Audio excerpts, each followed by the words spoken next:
All right, today's screencast topic is the Enlightenment. And you can probably see a key word in there is light.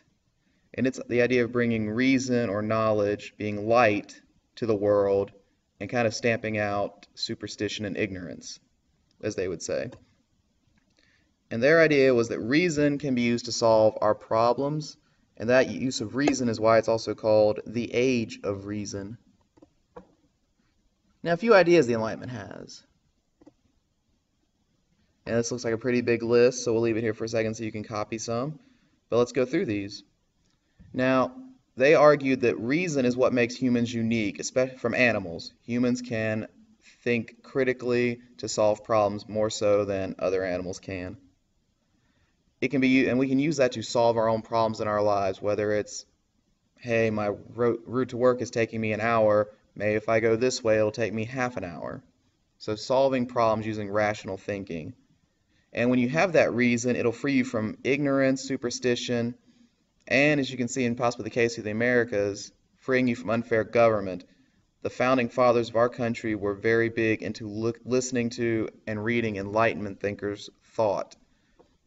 Like Thomas Jefferson, for example, he pretty much took the Declaration of Independence from John Locke, who was an earlier Enlightenment thinker.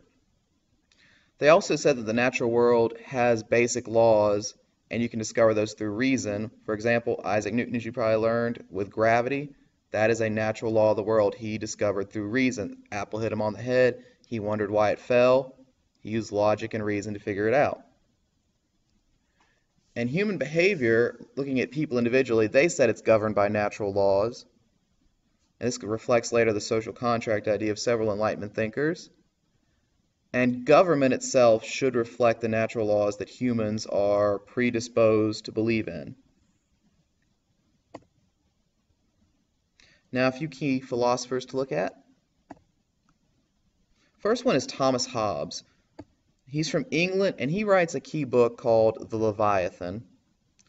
And it's basically saying government needs to be all-powerful, because Leviathan from mythology is a sea monster. It's really powerful. It can grab ships and sink them in no time. He wanted the government to be pretty much all-powerful. And he really favored the absolute monarchies that existed, especially in France. Wanted that very strong central government.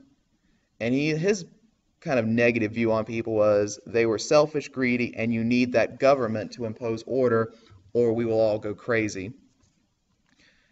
And so with social contract, he says people should give up some freedom for safety and order. His key thing, safety and order trump freedom. He said if there's something going on, if the purge is happening, people want safety and order over their freedom, basic freedoms. And you can see this happening several times in history with the French turning to Napoleon or the Germans turning to Adolf Hitler. These are all, they turn to dictators in times of extreme struggle where living safely is an issue. So you can sacrifice some freedom to live safely is basically his main idea. John Locke is another Englishman. He has a very big influence on our country because he inspires especially Thomas Jefferson.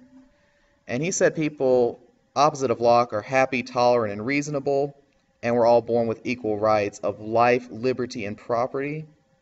And it's government's purpose to protect those rights, and government should be able to get rid of that government if it doesn't do those key things. And you've probably heard something similar to life and liberty before, and that's from the Declaration of Independence. Thomas Jefferson just changes property to the pursuit of happiness. Now, Jean-Jacques Rousseau, he's from France. He says people are born good, but society corrupts them. So he takes a middle ground between Locke's very happy view of people and Hobbes' very bad view of we're all greedy and horrible. He says we're born good, but then society changes us. And he really came up with the idea of social contract, where the government works to benefit the common good, and you have to give up some freedom for security. He's not as hardline as Hobbes saying you need a dictator to run your life, but he is saying you have to give up some freedoms. For example, some people might say it's really fun to drive your car really fast, but it's also not safe for others.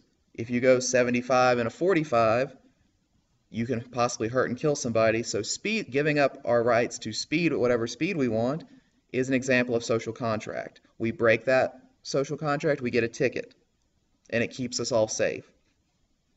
And Rousseau especially despised inequality in society and said all people are equal.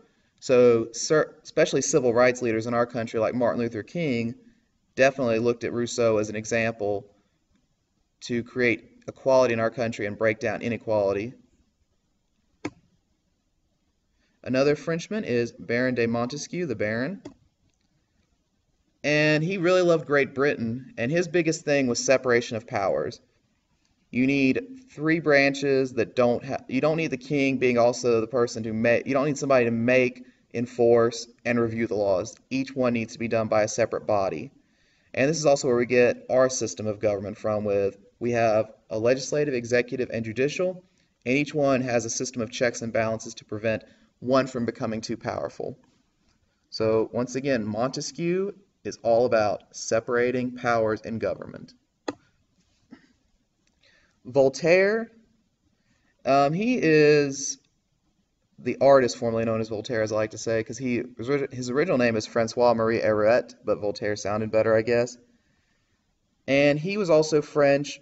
He also got kicked out of France, but he struggled for justice, religious toleration, and liberty. And his main thing is separating church and state, where the church is not involved in daily affairs. And you can see that very greatly in our First Amendment, where it separates church and state. You're entitled to have your religious beliefs or not, but the government can't force you to have any religious beliefs. Thank you for watching this screencast.